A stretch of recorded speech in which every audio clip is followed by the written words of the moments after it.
of years, humanity has often wondered the daunting question, are we alone in the universe? And, if we're not, then what do these beings from distant worlds actually look like?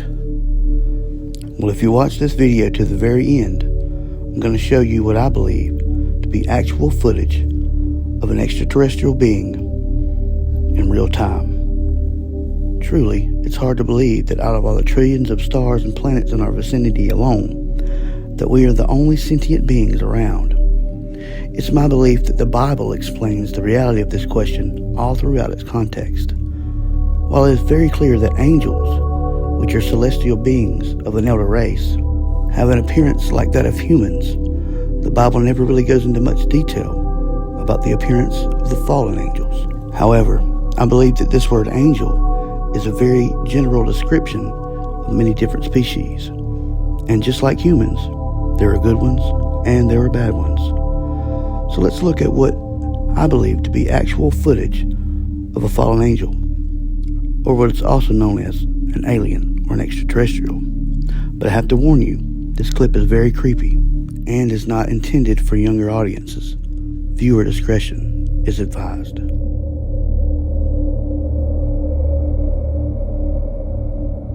This video was submitted by a man named Jeff Peckman, who claims to have filmed an extraterrestrial being or fallen angel peering through his window.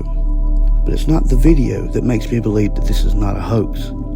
It's what the man is trying to do because of it. Mr. Peckman is actually petitioning the government for funds to inform and train our police and fire department on how to deal with this alien presence. For me, that says more than the video itself. But concerning that day, which is the rapture, an hour no one knows, not even the angels of heaven, nor the Son, but the Father only. For as were the days of Noah, so will be the coming of the Son of Man. So what were the days of Noah? The Nephilim were on the earth in those days, and also afterward, when the sons of God, or angels, came into the daughters of men, and they bore children unto them. Is this happening now? Well, thousands of previously classified documents regarding UFOs have now been released to the public. And some of the stories include alien abductions, electrical paralysis, and even sexual encounters. Sexual encounters. To sexual encounters and unexplained pregnancies.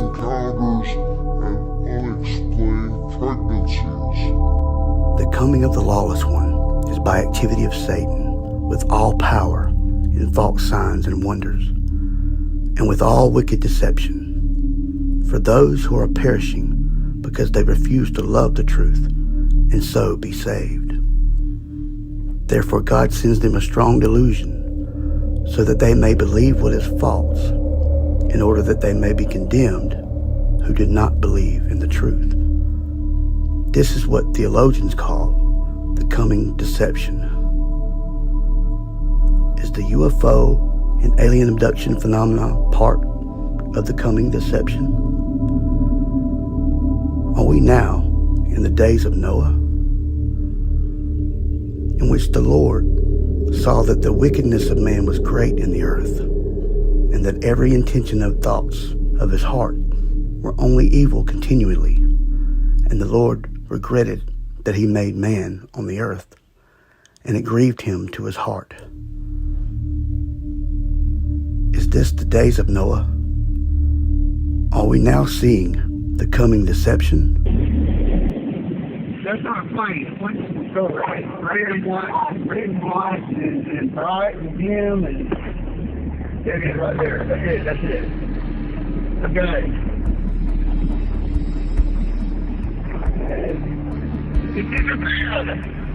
Tell us what the purpose of the program was and why it was so secretive.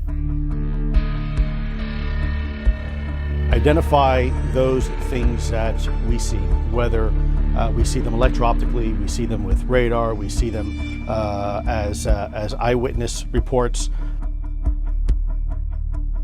and try to ascertain and determine if that information is a potential threat to national security, in a nutshell. So what did you find? Well, we found a lot. things that don't have any obvious flight surfaces, any obvious forms of propulsion, and maneuvering in ways that include extreme maneuverability beyond, I would submit, the healthy G-forces of a human or anything biological.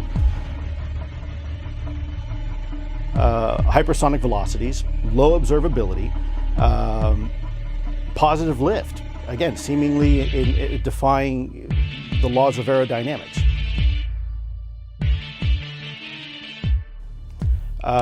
My personal, I can't speak on behalf of the government, obviously, I'm not in the U.S. government anymore. My personal belief is that there is very compelling evidence that we may not be alone, whatever that means.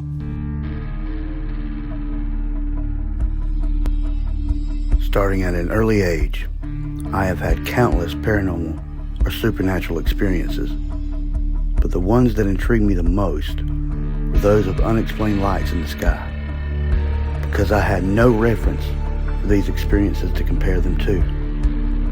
On multiple occasions, I have had experiences with golden orbs that seemed to move with impunity throughout the sky, sometimes moving faster than the speed of light and without a sonic boom.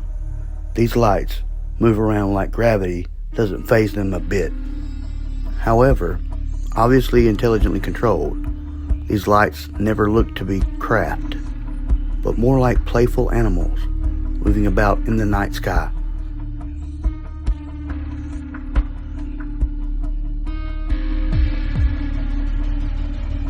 The subject of unexplained lights in the sky has not been such an easy topic to study, because for one, our government has been covering up these sightings for at least since early July of 1947, when a crashed disc was recovered in the desert of Roswell, New Mexico.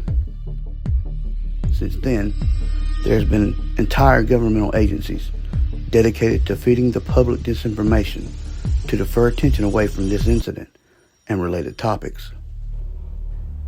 My supervisors told me, listen, we don't want him to go out to the public, go on camera and say, hey, I just tapped into a secret laser on Kirtland Air Force Base.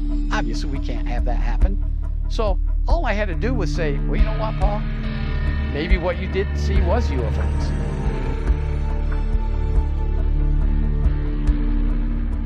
We have, in fact, been visited by beings from another planet. It's not quite a smoking gun, but that hypothesis has not, so far as I understand, has not been taken off the table. So the debate is still being had. Is this Russia? Is it China? Is it our own tech? Or is it extraterrestrial? Everything is up for grabs, and we'll find out more, I think, over the next few months. Although they aren't completely coming out and saying it, the media, as well as the government, are alluding to the fact that the origin of what we are seeing in our skies is extraterrestrials from another planet. Even though we have been gazing up at the stars since far back as we can remember, even using multi-billion-dollar telescopes, somehow these aliens from another planet seem to be using another highway other than the one going directly from their planet to ours. Now, I'm not saying that we haven't been visited by aliens from another planet in the past, just saying that the explanation for what we're seeing now is highly suspect.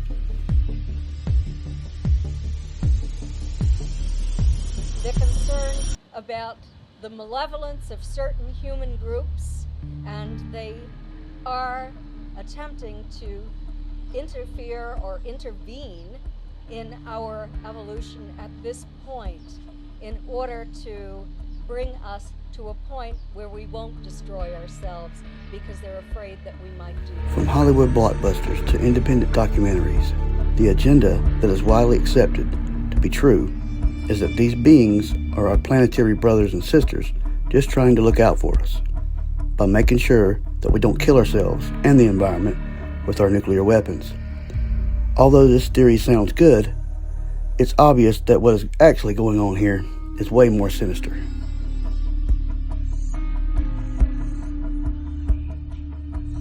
According to abductee researchers, one of the most commonly repeated narratives given to humans by said aliens is that they actually created humans from DNA of monkeys. Now, I really shouldn't have to go into this theory much, but all I'm going to say is if we came from monkeys, then why do we still have monkeys? Shouldn't we now be the monkeys? But I digress.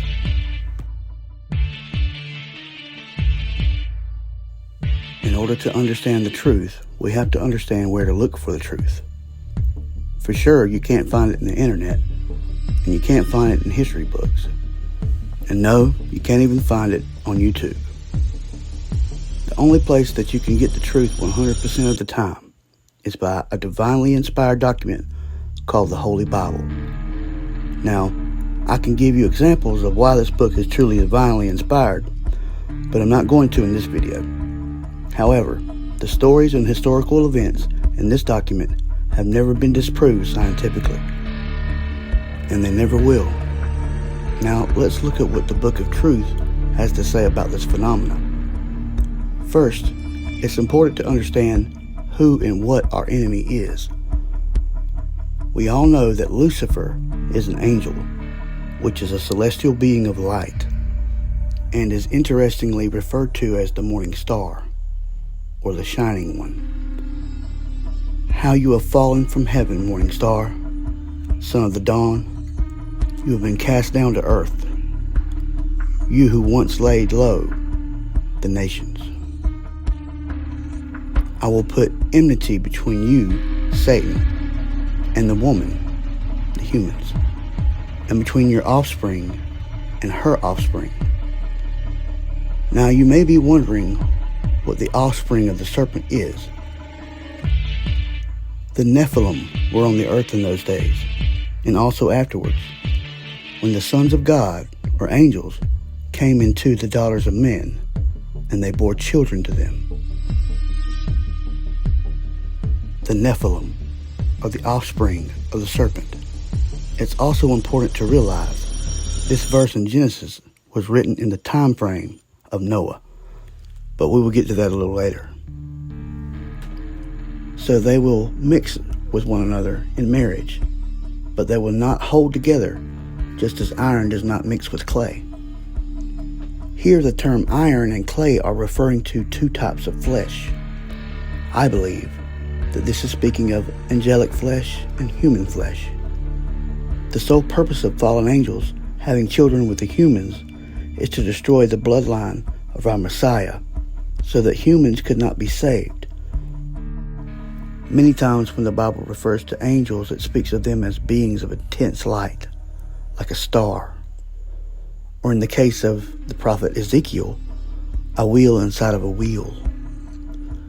It is clear that these fallen angels are seeding humans again, as in the days of Noah, but not to destroy the bloodline this time. Perhaps something more relevant to this day and age. Just as Jesus was the seed of God, so will the Antichrist be the seed of Lucifer. Jesus is clear about what this day and age is representing.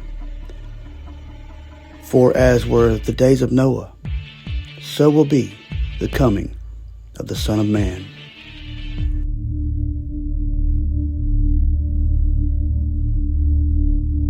And contrary to what people may believe, UFOs are spoken of in great detail in many places in the Bible.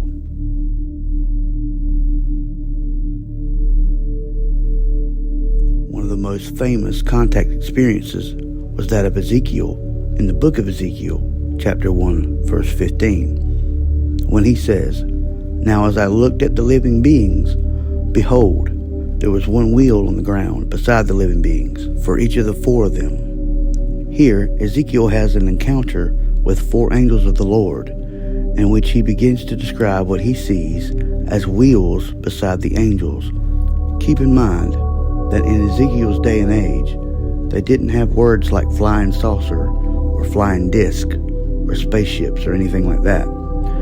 So his frame of reference is that of wheels.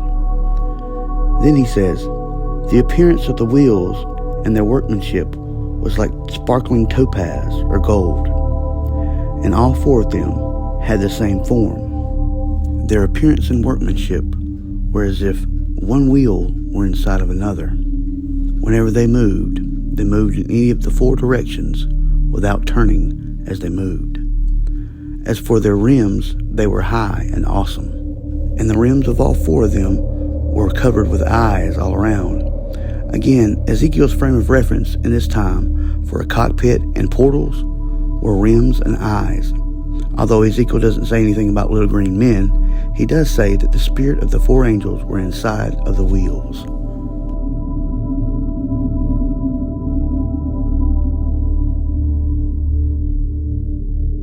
In 2 Kings chapter 6, the prophet Elisha prays for the servant's eyes to be opened, so that he may see that God's army has more in number than the Syrians.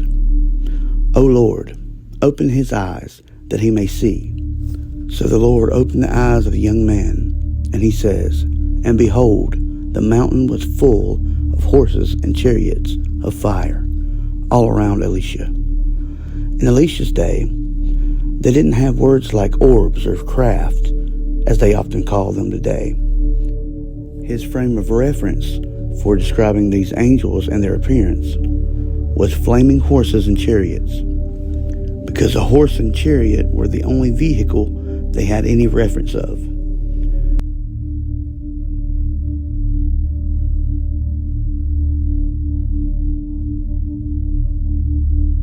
When I was a teenager, at the age of 14, I had an amazing experience with what today we would call UFOs, or UAP. I was coming home from football practice with my mom when all of a sudden 3 golden balls of light appeared in the sky about 200 yards in front of us. They began moving around each other in very fast and abstract patterns, then shooting off at breakneck speeds, then coming back as quick as they came, doing the same kind of almost abstract maneuvers and shooting off in all separate directions. Since then, I have always been intrigued by the topic of UFOs. It wasn't until later on in my life, when I got saved, that I really started to understand what these golden balls of light were. If you understand biblical poetry, and you look at a picture of an angel from the Bible, you start to understand that this is the same phenomena that's been around for millennia. By definition alone, an angel is a celestial being of light. And celestial, of course, means from the sky or space. So now let's look at the picture of an angel, and using biblical poetry, we can understand what this picture is alluding to. A golden halo represents golden ball of light. The wings represent the ability to fly, and the human appearance refers to the angel's ability to appear as a human. Now, there are good angels and what the Bible refers to as fallen angels. It is my understanding that the way you tell the difference is that the good ones have a feeling of excitement that comes with the experience, while the fallen ones are associated with fear.